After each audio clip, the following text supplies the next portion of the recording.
Hello, everyone. I hope that you've been having a good Sunday, and I wanted to take this opportunity to share something that has been brewing in my spirit. And I recognize or realize that many of you probably have already gone to church. You may be in church at the time that I'm recording this. And so, let's treat this like dessert, right? Because you're at church, hopefully getting fed with the Word of God, which is what you should be eating. So this is your dessert. This is, that sweet spot. So anyway, this morning I was studying the lives of David and Solomon. And of course, I couldn't get this to you sooner because I then myself was getting ready for church. And I made sure to write all of it down because there's so much to unpack.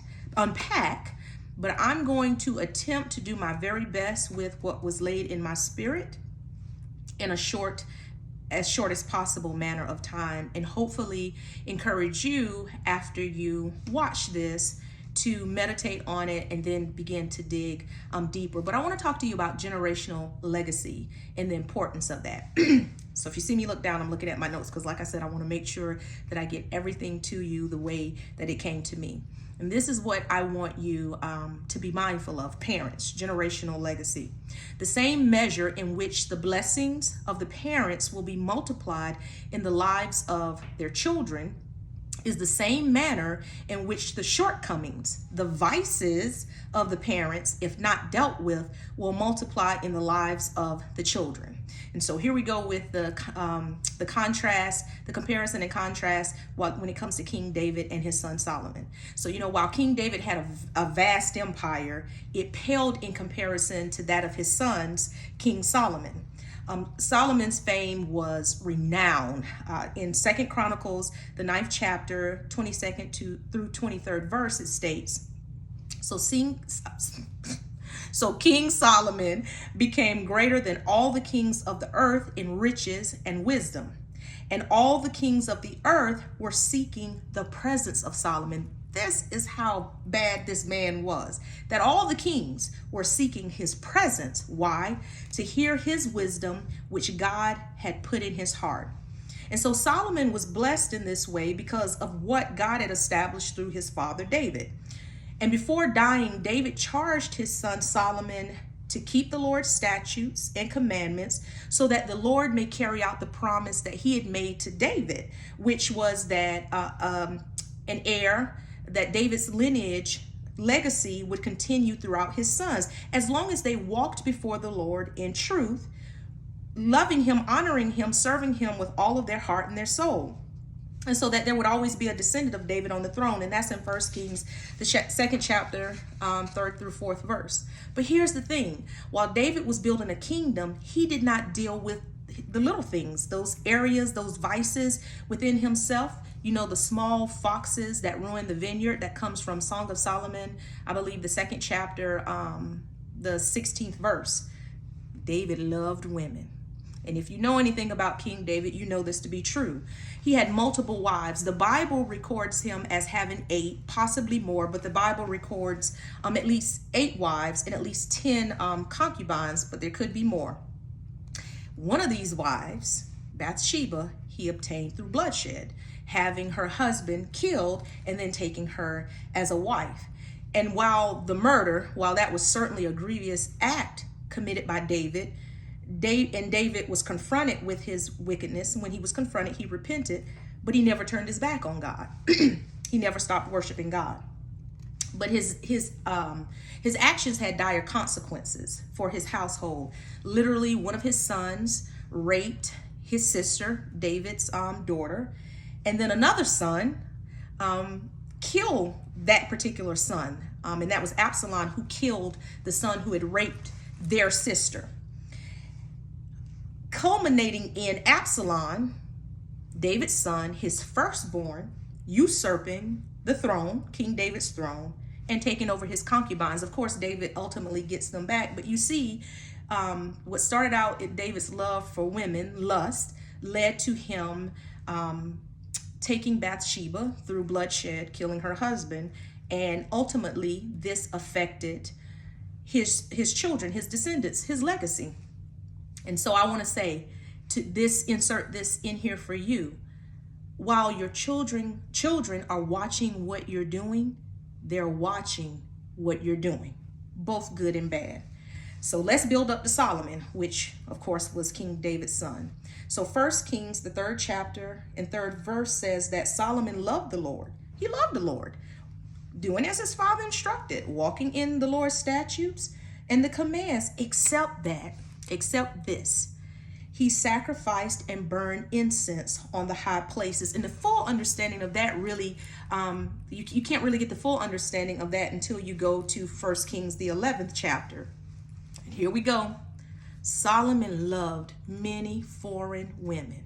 So here we see the same vice that David dealt with has now cropped up in Solomon, but in greater measure.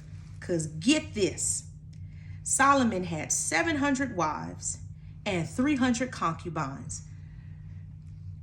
Literally, I was going over this and I was writing this down and said this to my son, and my son was like, how is that even possible? I don't even know how that is possible to have 700 wives and 300 concubines. That's 1,000 women Solomon was dealing with. Anyway, and guess what?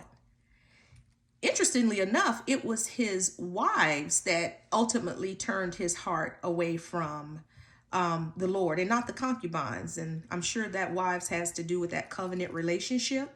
And to please his wives, not only did Solomon build places of worship for them, because they were foreign women. So, right, they had their gods that they were worshiping, which were not, or was not, Solomon's God, the God of Israel. So not only did he build places of worship for these wives, he too began to worship these gods, leading to him eventually no longer worshiping his God.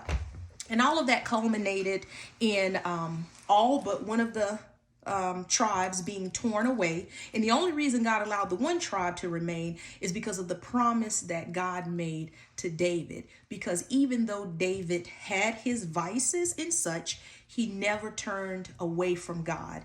He always sought God. And even when he was confronted with the action of killing this woman's this woman's husband, he repented. He did. He was truly sorry and repentant for that. But here's the key. It was passed on to his children, David's blessings and then curses, both the good and both the bad.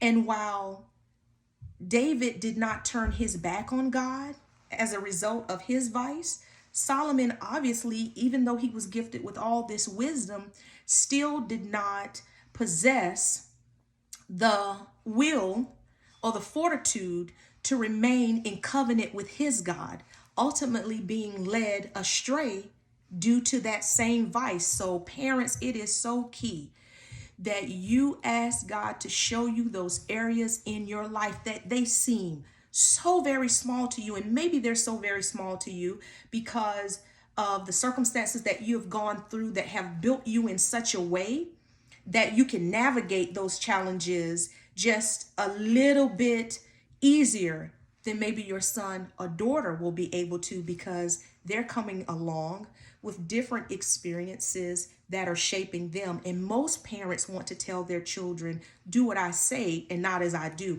But I'm so sorry, if that's your model, it's not going to work. It's never going to work. Children can only do what is modeled for them. And if you are telling them to do something that you yourself do not do, you're a hypocrite. Oops, I'm sorry. You just are. This is not about perfection. This is about trying to emulate, and this is to my parents who are raising their children in the ways of God and paths of righteousness and holiness.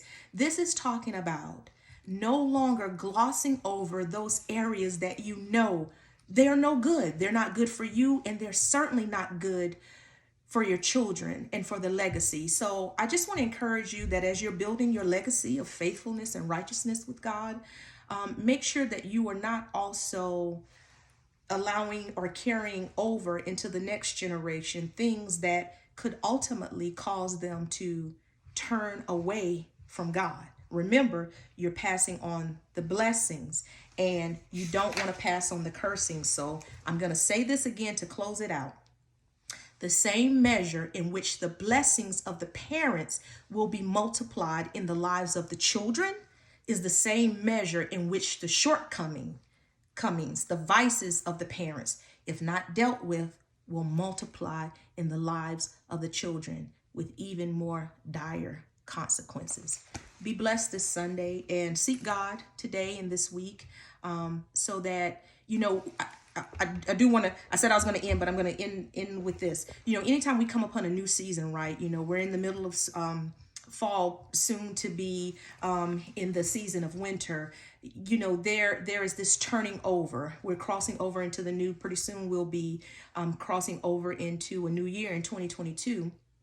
And when we cross over into the new, right, there really literally are some things that cannot come with us, that they must die in that previous season, because, God is doing something new. And